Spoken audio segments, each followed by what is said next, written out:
revolved.com. Thank you for listening to the official YouTube page of Midnight Triple Feature. Please, while you listen, head over to midnighttriplefeature.blogspot.com. You can check out past shows, reviews, or link up to social media where we can keep in touch. Thank you for listening.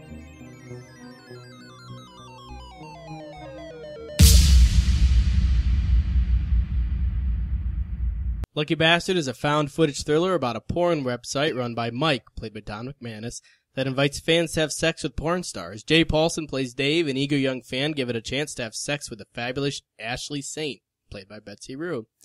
Everyone gets more than they bargained for in the seemingly mild-mannered Dave, with gruesome results. The film is captured by the Lucky Bastard porn cameras for a fresh take on the found footage genre.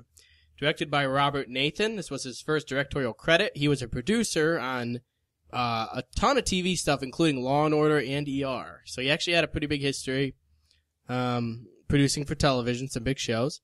I already said it starred Don McManus, Jay Paulson, Betsy Rue. The film was rated NC-17 for explicit sexual content.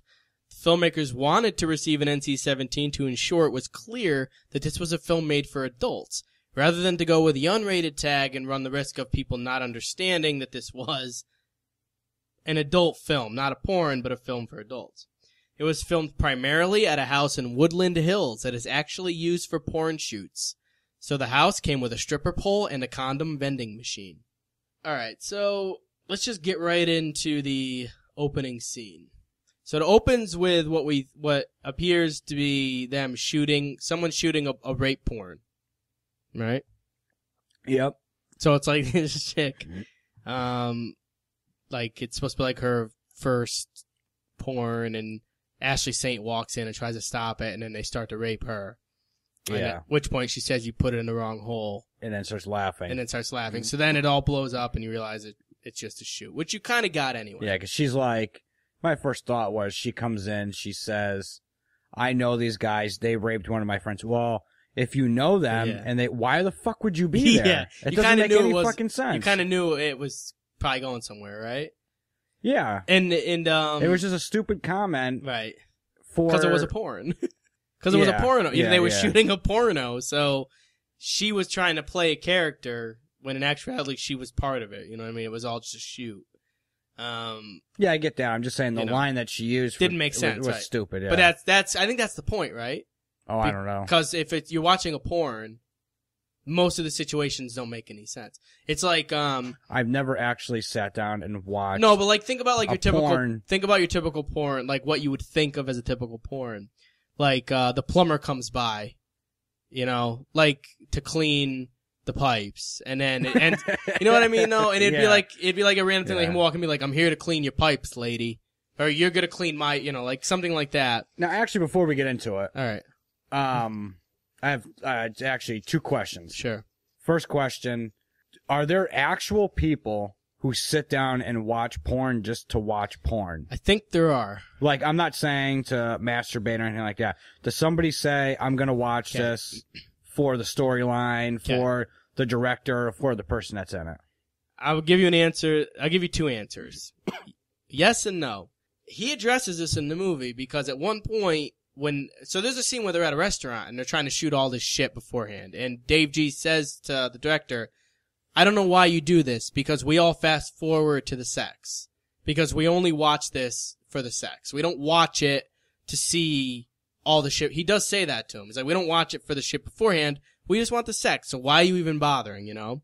There are people that watch 60s and 70s porn. That was my next question, yeah.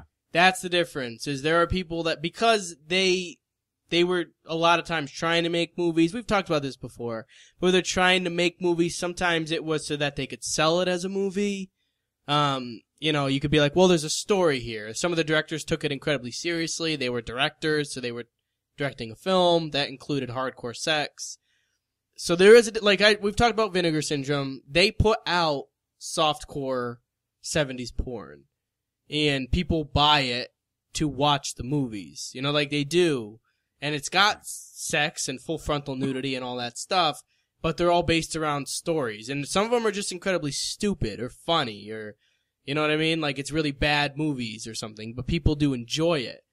On the other hand, I think porn today, like back in the day, you'd go to the theater with your wife and watch Deep Throat. I know it sounds weird. Yeah, that was my second question. If this was put in a movie theater, Lucky Bastard? Yeah. This movie? If this movie was put in a theater, would it be like somebody in the 70s going to the theater to watch it for the storyline? Which one are you talking about? The movie we're watching or the movie within the movie? I'm talking about if you took the movie we watched, and you put it in your local cinema.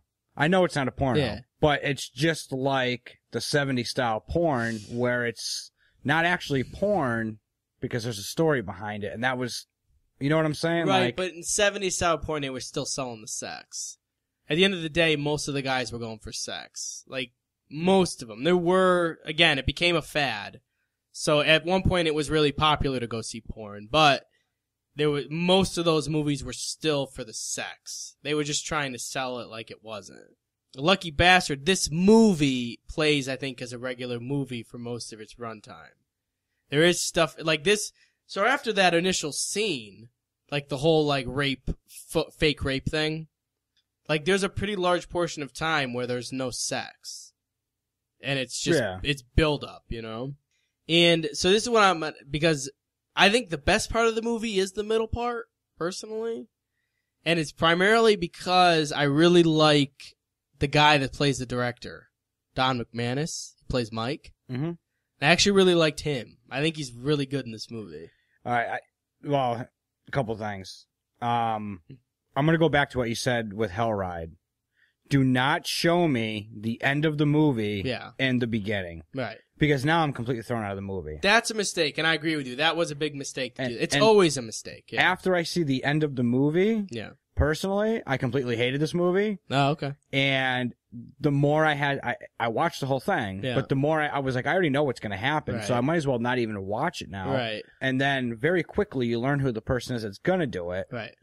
And it just completely throws me out. Right. But even though I hated it, I hated it. I didn't enjoy it at all. I didn't enjoy watching it. I'll never watch this again. Right. It was filmed really nicely. Yeah. Like, it looked good. I mean, you know, the lighting, right down to everything. Yeah. And the acting was fucking great. I think, well, that's my comment, is I think the acting in this movie is like top notch. I was shocked. Like, that's the one thing and the actress that plays the porn star is really good at switching between how she would porn act to then trying to play herself. So like when she's doing the porno stuff, she really well pulls off like bad porno acting. And then when she's not being filmed, when she's just supposed to be herself, she is actually acting. Is she actually like a real porn star? No, she's not. No? But did you buy it that she was? Oh yeah. Right? I mean, that's what I'm saying. She really pulls it off.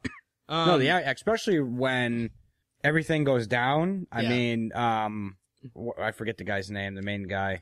Which one? The director? Or the director. Mike. That guy, I mean, he legitimately looks like he is fearful for his life. Right. I mean, the acting's great. I can't say anything. Yeah, and I do have a quote here from the director, because after I watched it, I was like, I really couldn't believe how good the acting was. You know, I have some issues later we're going to talk about, but the acting, I was blown away. Like, I couldn't so I went and I looked up Don McManus, and the guy's been working for years, and he was in, I just saw him in another movie called Grand Piano that just came out.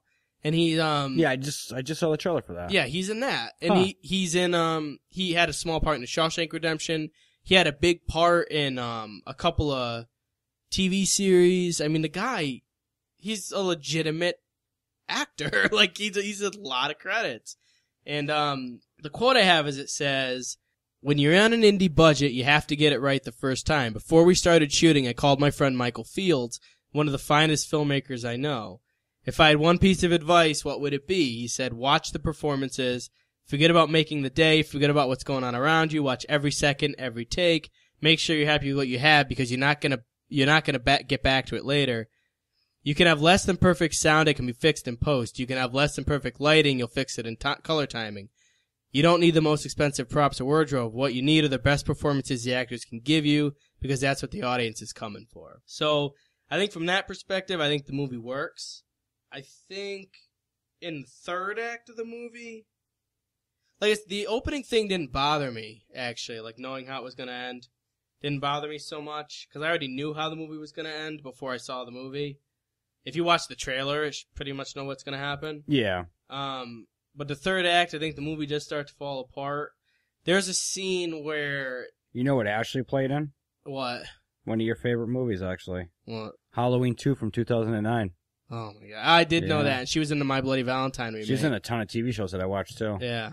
These are legitimate actors. Yeah. I mean, they are. They're not... Like that, and that's what's surprising is if you watch it, be like, they gotta be porn. Like, she's gotta be a porn actress. Yeah. And the other guy, like... I bought it. Right. And the guy that plays Mike pulls it off as, like, this douchey director who... You know what I mean? Like, he is completely believable in that role. Like, I would believe that he's a porn director. You would believe it. Yeah. And he's not. It's really impressive. And then even down to when, there's another male porn star introduced. Yeah. I would believe he's a male porn star. He might be. He might be. Yeah. He was the only one I was like, because there's a scene later where he has to really act, where he has to like get really like scared and stuff. And I was like, he's not quite as believable. But there's some parts in the third act, which is basically what happens is the dude, he can't perform. So she touches him and he busts. It's like... Yeah, well, she rubs his thigh. Yeah, and he finishes. Yeah, he's done. So he freaks out. And he doesn't want them to keep that footage because he's afraid they're going to make fun of him. You know? They are going to make fun of him. Yeah, they are going to make fun of him. But, so he freaks out and then wants that footage back and decides, well, the way I'm going to get this back is if I take extreme drastic measures, and he just kind of snaps. I mean, he was already unstable. He was stalking her, right? Yeah. Oh, yeah. Because he knew her kids' names. Yeah, like really weird shit. By the way, this is all spoilers, too, so. It is, but I kind of want to talk about it. I'm not going to talk too much about the very end of the movie and, like, how exactly...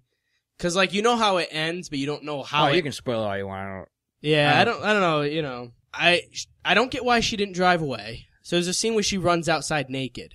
Yeah, I didn't get that either. Maybe it was... She gets in the car, starts it, backs up, and then gets out, and she's like, she doesn't leave. Because, like, all she had to do was go get the cops. Yeah, and come back. Yeah, and I don't think...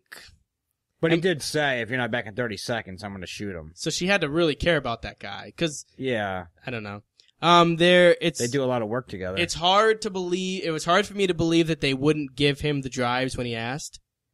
Like, they really give him a heart when he's basically got like a gun on them and he's like, give me the drives and he's gonna kill you.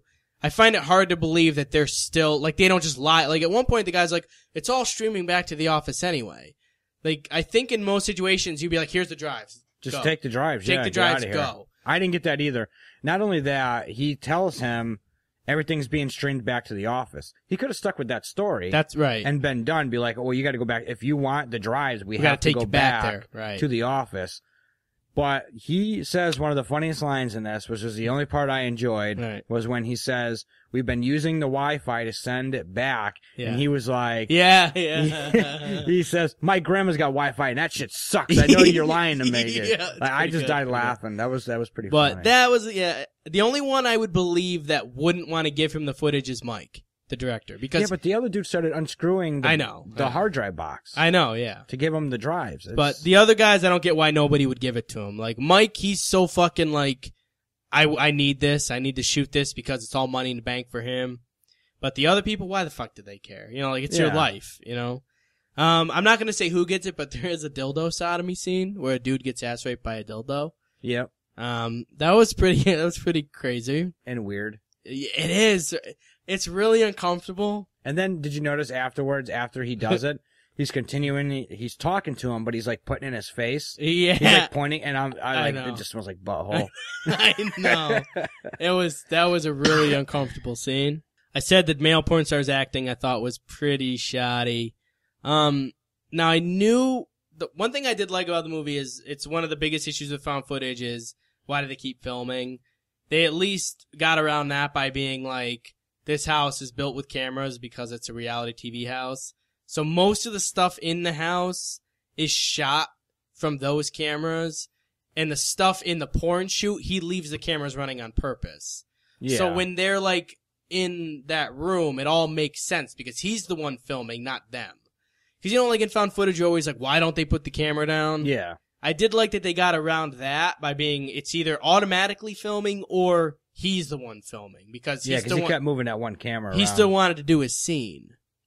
You know, so like his whole thing was, I didn't get to do my scene, I want to have sex with you. So he obviously, he does have sex with her. Now, he tries to make another man come without having sex. Right. It's just, well, with a gun to his head and all this other stuff, right? Yeah. Which was, I didn't get at all. So I think I understand what that was supposed to be about, right? So this whole reason this thing happened is because this dude's inadequate, right? He freaking busts off and it was fast. She barely touched him. And he is a virgin. I know he says he's not, but he is. And there's, when he does sleep with her, you know it is because he says something that tells you he's a virgin. Well, he yells it randomly throughout the movie. That he's not a virgin. Right. And he tries to be very clear that he's not. You know he is. Yeah. But I think the whole thing is that if that guy, when he tells him to do that, if he hadn't been able to perform, he probably would have let him go. Because he performed, that's actually why he decided to take him out. Because I think he was so pissed off. It was one of those things where you can't, there's no way you could do this, you know? And he's like, you do it or I'm gonna kill you. But really, it's almost the opposite, whereas if he hadn't been able to do it, he would have probably been more likely to let him go. Because once he saw that he could do it, it pissed him off because he couldn't. You know what I mean? You know, that's how I took it. It was more like a test to be like, am I really that inferior to you sexually? You know, I think that's what it was. Yeah, I didn't get any. I think that's what message out of this. I'm pretty sure that's what it was. And when he does sleep with her, he makes the comment. He's like, he says something like, "Is it in?" And then he says something like, "Ooh, it's warm." So immediately you're like, this there's no way this dude's ever had sex before because he doesn't know what it feels like. He has no idea. And then, of course, it's very fast. And then, spoiler alert, she kills him. I liked the way the ending played out. Part of it. After she does that, and she's she's on her knees on the bed. Yeah. That scene was actually pretty good. It was, yeah. I think that I bought that she actually just shot somebody and is freaking out. Yeah, yeah. And, well, she's freaking out because she shot him. She's freaking out because, she's basically been being tortured for over an hour or whatever. Right, and she had to make this decision to, fuck this guy that she didn't want to have sex with. Yeah. You know what I mean? It's a really weird way it plays out because it's not consensual. She has a gun to her head, but at the same time, she tries to play it off as, no, I want this for you. And she has to completely manipulate him and, play the porn star for him in a way. So she has to, go back to that whole thing of she's got to act out the scene for him and then act like what he did was completely what she would want. And then when she shoots him, you're like, it actually does feel legitimate. Yeah, it does. So, and that's the end of the movie. I do have another quote here, that I do think is kind of interesting that the director said. He said, "We realized the story wasn't about pornography. It's about the lives of the people who make it, about how the net took pornography from the streets at the wrong end of town into mainstream, and about the stranger who falls into this world not knowing what to expect. The beginning of the story seemed obvious. Let the people who make adult entertainment be real people making a living. We're all hypocritical about pornography. With those are awful people, we say out of one side of our mouth, and then we whisper, tell me again, how much is the monthly subscription?" So I don't know. There's a very interesting thing about this movie in that on one side it seems to be condemning it because I don't think we're supposed to think that Lucky Bastard is a good idea. But at the same time, we're also not supposed to think that pornography is bad. So people buy subscriptions to porn? Apparently. That guy, Dave G, apparently. They do realize it's free all over the internet. I couldn't tell you why anybody would do that, but I was confused about, is this movie trying to tell me that porn is good or bad? I'm not really sure what they're trying to say. On the one hand, they make several comments of, it's just sex. It's not a big deal. We all like it. We just get paid for it. Okay, I can understand that. On the other hand, they're but if you go too far with it, it can go bad.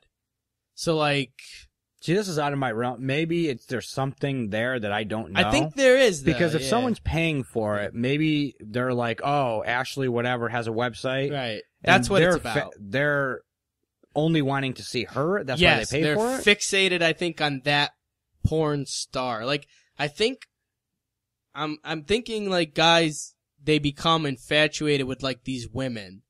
You know, I guess it's like if you've ever heard of, like, guys that get obsessed with strippers. And they start, like, buying them things and giving them hundreds of dollars for lap dances. And like, I think it's like that. Like, it is stalkerish in a way. You know, like, I can't understand why you would ever pay money for that. Because like you said, it's all over the internet. I mean, if you need it, it's there. It's everywhere. And I mean, even then, like, if you don't have access to that, you can go, like, rent a movie and, like, pause it or something. I don't know. Yeah. I mean, you can go old school with, like, the VCR. I mean, there's got to be something there that I don't know about, that I don't understand. Right. But it's just something I don't get. Neither do I. So, I think I like this movie a little more than you did. I did not like this at all. This is a hard... All right, so the movie is an hour and 32 minutes or something. Yeah. And it's 59 minutes before anything interesting even ever happens. Right. See, but that my thing was that I thought all the interesting stuff happened in the first 59 minutes. So that's where we're seeing differently. I thought that the stuff with them, like in the car and like their relationship, like Mike basically showing himself as this dude who's just willing to use anybody he can, as more interesting than the shit that happened in the last 20 minutes. And that was why the third act was the weakest one for me, whereas the second was the best. Because I think the acting's the best part of the movie. So for me, watching them act was more interesting. You know, hearing them explain why they do it. Yeah, see, the best parts for me were when Mike's in the kitchen and he's got the gun to him. Right. Only for the acting, because I mean it's phenomenal in there. And then when he gets the other guy and he tries to get the garage, pretty much everything that happens in the kitchen was the best part for me. You, yeah. Okay. Yeah, because it was the best acting. I mean, it wasn't anything that I would want to see again, but the acting during that part, I actually bought that they were legitimately scared for their lives. Right. Yeah, I mean, I would give it another watch. You know, the sex stuff doesn't bother me; it never does. So, I mean, I'm never uncomfortable by that. That doesn't bother me either. It's just not anything I'm interested in. No, I know. I'm right. I'm not. At no point was I watching that and like, ooh. You know, ooh. Like, you know what I mean? It doesn't even really play that way. Like the scene where they're in bed and he's like pounding her from all the different angles. It's actually more funny, I think. You know what scene I'm talking about? Where they're doing like the professional scene. That was pretty funny. It actually plays more funny than anything. And then he's like about to finish on her face. And that's when like the dude busts in. Like when he's about to finish off, I thought that was all played actually pretty funny. I like how, like when they first meet him, it's actually in the trailer when he walks up to him, he's like, oh, there's our lucky bastard. Yeah. And the first time he's wearing a t-shirt that he can't use on camera. And they make him change, and then they do it again. That was good, right? Yeah, like a little behind the scenes type Trying thing. to show you that it's all a production, right? Yeah. And they do little more of that later, but not quite as. Because they actually do a sex scene, stop, and then continue another, like with something else, and then they change must just positions, do all that. It's like they're just working. They're shooting a film. Yeah, it's all produced. But I think like people watch this stuff and they think it's like simultaneously. Like, exactly. This is there's no cuts. There's no edits. Like there is no way a porn movie is like sex in real life. And I think people get drawn into that. I think people are like, I think that's what. Well, this is what women like, right? Or this is what I should be doing, right? And then I think some people feel like, well, I can't do what he does, right? So I'm right. not Well, good you enough. know, like to sit there and I mean, 2 hours of like I don't know how long these guys go, but if you were to go sit there for 2 hours straight, it's a long time. Like, you could watch a movie. Like if you had 2 hours, you could watch a movie for an hour and a half, and then you could do whatever else in the other 30 minutes. Like 2 hours of that to me like seems like a lot. And I would think the women would be like, what the fuck? There's got to be a point. Like, you ever heard of those women that did like the record gangbang? Yeah. It was like 300 guys in a row. Yeah. And like it was just like like at some point, man, like you got to be sitting there and it's like hour number 8. And you gotta be like, oh my God. Like, I just want it to stop.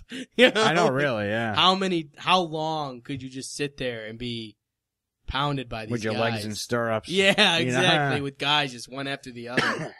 So, yeah, people have a misconception, I think, that porn is reality, and it's definitely not reality. Yeah. Well, Ron Jeremy said that a while. Like, in some interviews, somebody asked him, and he's like, no. He's like, porn sex is nothing like real sex. Of course it's not. It's not supposed to be. Because it's fantasy. I think, in the porn, like, not in this movie, but in a porn movie, if they're having, that might not be one take. That could be days of film or one whole day. It's probably a whole day, and it's definitely not one take. And it's cut in to make it look like it's one sex scene. Yeah. If you ever watched the movie Boogie Nights from the 90s, right? Yeah. There's a scene early on when Mark Wahlberg is shooting like his first movie, and he's banging Julianne Moore, and she's like, oh, come inside me, whatever. And he's like, are you sure? She's like, yeah, and he does. And it all happens on camera, and they cut, and the director's like, we didn't get the shot, we didn't get the money shot. And he's like, oh, well, I'll just do it again. That's what it's like. You know what I mean? It's like, it's not a continuous thing. Like, they'll cut and then shoot the money shot later. And then they edit it together, but none of it's continuous. That's not life.